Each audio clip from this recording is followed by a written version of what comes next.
Ada sebuah mitos di dalam kekristenan yang kerap kali saya dengar. Dan mungkin kita sendiri pernah berkata kepada diri kita bahwa Tuhan tidak pernah memberikan kepada saya cobaan yang melampaui kekuatan saya untuk menanggungnya. Bisa jadi kita pernah berkata kepada orang lain, atau kita sendiri pernah menerima penghiburan, dorongan dari orang lain kepada kita dengan perkataan itu. Ada bahkan beberapa orang yang percaya bahwa itu ada di Alkitab. Tetapi izinkan saya pada saat ini memberikan kepada saudara apa yang sebenarnya Alkitab katakan berkenaan dengan mitos itu. Di dalam 2 Korintus pasal yang pertama, ayat yang ke-8 sampai 9, dikatakan begini. Sebab kami mau, saudara-saudara, supaya kamu tahu akan penderitaan yang kami alami di Asia Kecil. Beban yang ditanggungkan atas kami adalah begitu besar dan begitu berat, sehingga kami telah putus asa juga akan hidup kami. Bahkan kami merasa seolah-olah kami telah dijatuhi hukuman mati. Tetapi hal itu terjadi supaya kami jangan menaruh kepercayaan pada diri kami sendiri, tetapi hanya kepada Allah yang membangkitkan orang-orang mati. Rasul Paulus bersama dengan teman sekerjanya yaitu Timotius menuliskan kepada jemaat di Korintus tentang apa yang mereka alami di dalam perjalanan pelayanan mereka di sepanjang wilayah Asia Kecil, atau yang kita kenal sekarang sebagai wilayah Turki modern dan juga di dalam wilayah Yunani. Nah, di sini mereka berbicara tentang kesengsaraan, penderitaan. Serap kali Paulus menuliskan berulang-ulang kata penderitaan, kesengsaraan, putus asa, kematian. Ini memperlihatkan bahwa kondisi yang mereka hadapi pada saat itu lebih dari apa yang mereka mampu tanggung. Beban berat itu sampai menghasilkan keputusasaan, dikatakan seolah-olah kami ini sudah dijatuhi hukuman mati. Jadi ini betul-betul keadaan yang di luar kemampuan mereka menanggungnya. Kalau ada orang yang pernah mengalami kondisi putus asa, kekurangan, masalah kesehatan, berada di ambang maut, ditolak, mengalami depresi, kondisi psikis yang tidak mudah untuk ditanggung, bahkan kerap kali mengalami keadaan yang habis akal, kekurangan, kelaparan, kedinginan. Rasul Paulus itu orangnya. Bahkan dia sedang mengalami semua ini di tengah-tengah ketaatannya kepada Tuhan.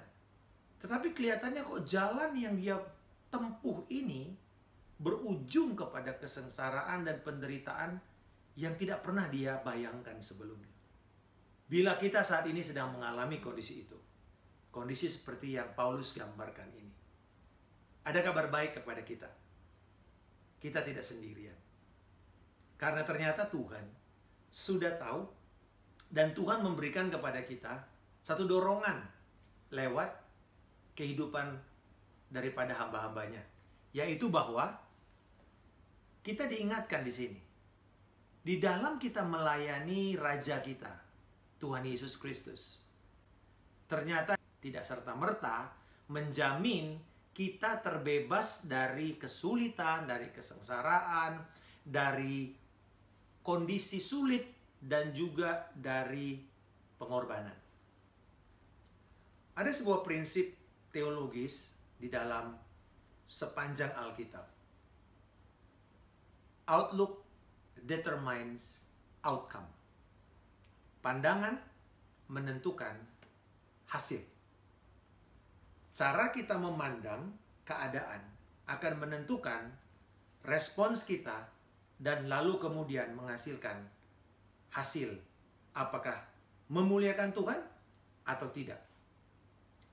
Dan bagaimana pandangan Allah terhadap tekanan yang dialami oleh Paulus?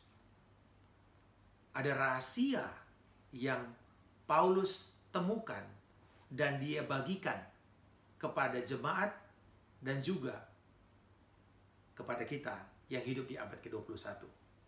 Allah seringkali, saudara-saudara, mengizinkan keadaan yang menimbulkan keputusasaan terjadi kepada kita orang benar atau orang yang percaya kepada Dia untuk mengarahkan kita kembali fokus kita kepada Allah. Dan di sini kita baca di dalam ayat yang ke-9 rahasia yang Paulus temukan sebagai prinsip menghadapi kesulitan itu. Dikatakan bahwa beban yang ditanggungkan atas kami ini adalah beban yang besar, begitu berat. Tetapi hal itu terjadi supaya kami jangan menaruh kepercayaan kami pada diri kami sendiri, tetapi hanya kepada Allah yang membangkitkan orang-orang mati. Ayat 10, saya kutip bagian yang di tengahnya. Kepadanya kami menaruh pengharapan kami bahwa Ia akan menyelamatkan kami lagi. Tuhan mengizinkan Rasul Paulus mengalami semua kesulitan yang melampaui kekuatan dia untuk menanggungnya, untuk memperdalam keimanannya, pengenalannya akan Tuhan, dan juga menyadarkan dia bahwa semua pencapaian intelektualnya, semua kemampuan yang dia miliki, semua koneksi baik politik maupun agama ternyata tidak cukup untuk mengeluarkan dia dari kesulitan yang dia sedang alami pada waktu dia melakukan kehendak Tuhan. Ada dua pandangan di sini, saudara, yang Tuhan mau kita mengerti. Yang pertama, yaitu penderitaan yang melampaui kekuatan kita ini ditujukan agar kita tidak berharap semata-mata kepada kemampuan manusiawi kita. Karena ada salah satu kebenaran penting di Alkitab, yaitu bahwa Allah menginginkan melucuti satu sikap keberdosaan kita, yaitu sikap yang merasa saya tidak memerlukan Tuhan. The attitude of self-sufficiency. Dan Tuhan sengaja akan membuat kita berada pada kondisi yang terpuruk atau mungkin jatuh, tidak tahu lagi mau bikin apa. Sumber keuangan kita tidak bisa kita andalkan, bahkan mungkin sampai harus kosong. Lalu kita mulai melihat kepada Tuhan yang menjadi sumber dan maha serba mencukupi. Kita di sini melihat keadaan sulit akan menghancurkan sikap tidak memerlukan Tuhan. Tetapi justru kita akan mulai mencari Tuhan. Ini yang Paulus katakan, supaya kami tidak menaruh kepercayaan pada diri kami lagi. Bukan berarti bahwa kita tidak mempercayai diri kita lalu kita menjadi inferior, bukan. Tapi kita menyadari bahwa semua itu tidak akan sanggup kalau bukan Tuhan datang menolong kita. Pandangan yang kedua adalah bahwa Tuhan mengizinkan keadaan sulit ini melampaui kemampuan kita untuk menanggungnya, supaya kita menaruh pengharapan kita kepada Tuhan saja. Bahwa hanya Dia yang bisa kita andalkan, yaitu Tuhan yang bahkan sanggup membangkitkan orang dari antara kematian. Pernahkah kita mengalami pertolongan Tuhan yang sedemikian rupa sehingga kita merasa seakan-akan kita mengalami kebangkitan kembali?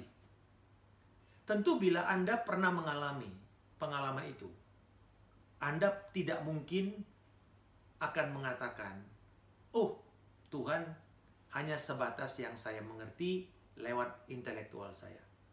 Pasti pemahaman kita akan Tuhan bertambah menjadi sangat pribadi, dan kemudian keyakinan kita, rasa percaya kita akan bertumbuh daripada sebelumnya.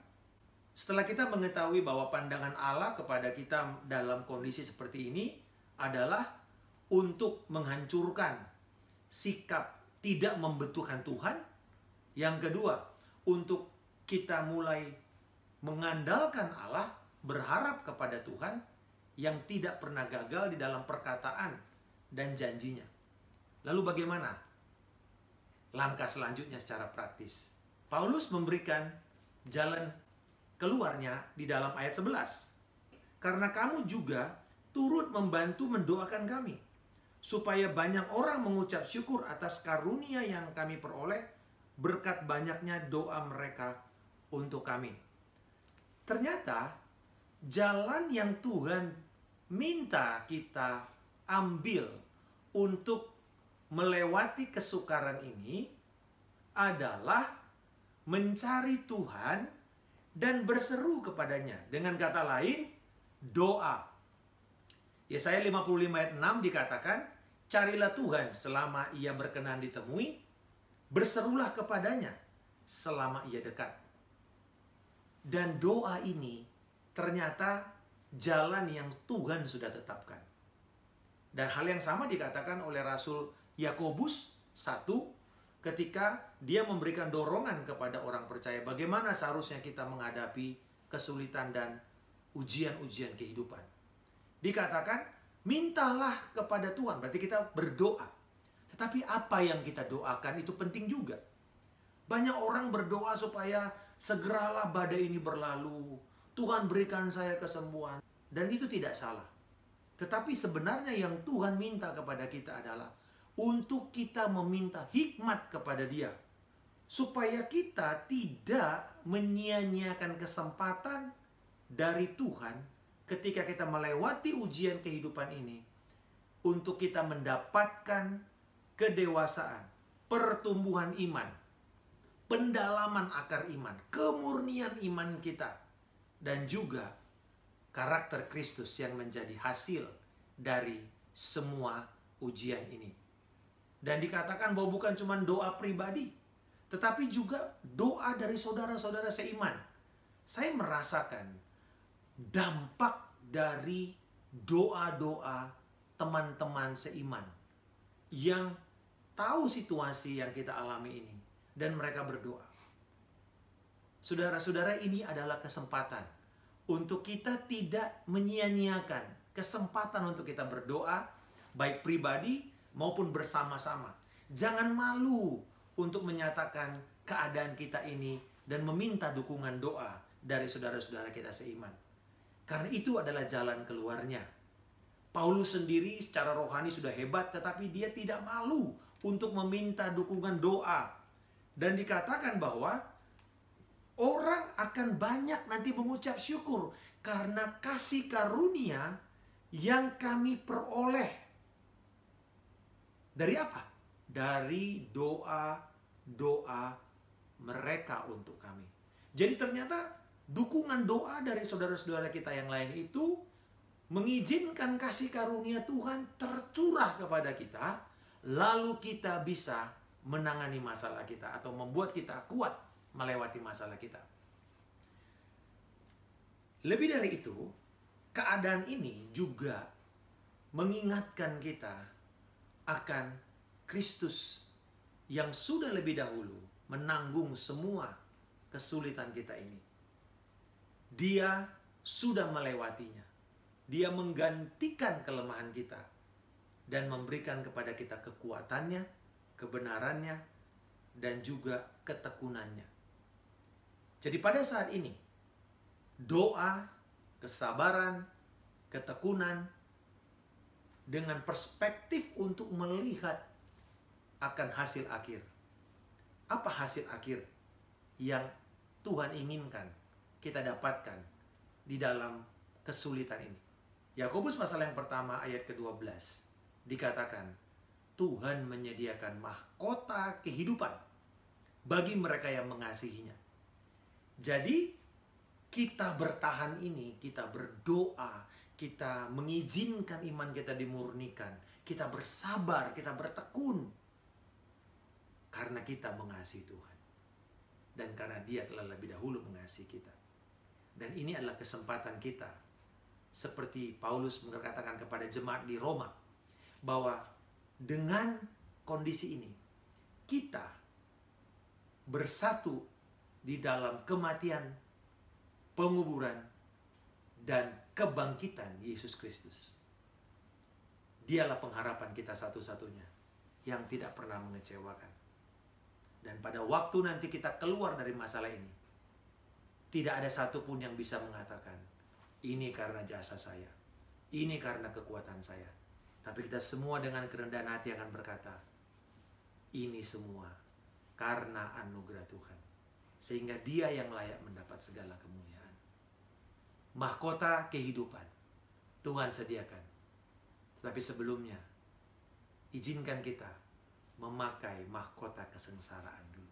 Tuhan mengizinkan kita menerima keberhasilan, berkat, kelimpahan. Tetapi relakan diri saudara untuk melewati salib dan kesengsaraan. Bapa, di dalam nama Tuhan Yesus Kristus, kami menaikkan pujian, pengagungan kepada Engkau. Tuhan yang setia, sumber segala penghiburan bagi mereka yang menderita sengsara. Kami bersyukur bahwa Engkau Tuhan yang sanggup menyelamatkan kami dari kengerian penderitaan dan kematian. Dan akan menyelamatkan kami sekali lagi di saat-saat seperti ini. Ampunilah kami Tuhan, yang selama ini masih tetap menaruh kepercayaan kami hanya kepada kemampuan manusiawi kami yang terbatas, dan bukan kepada Engkau, Allah yang serba mencukupi. Berikanlah kepada kami kesabaran dan ketekunan di dalam doa, serta kekuatan kami untuk terus mengasihi Engkau. Kami bersyukur untuk dukungan doa dari saudara-saudara seiman kami. Bersama-sama dengan kami melewati masa-masa sulit ini. Dan kami bersyukur bahwa kami akan mendapatkan mahkota kehidupan yang Engkau janjikan. Terima kasih Tuhan. Semua ini kami alaskan di dalam nama Tuhan Yesus Kristus. Haleluya. Amin. Salam kemenangan. Saya Pendeta Markus Simanjuntak.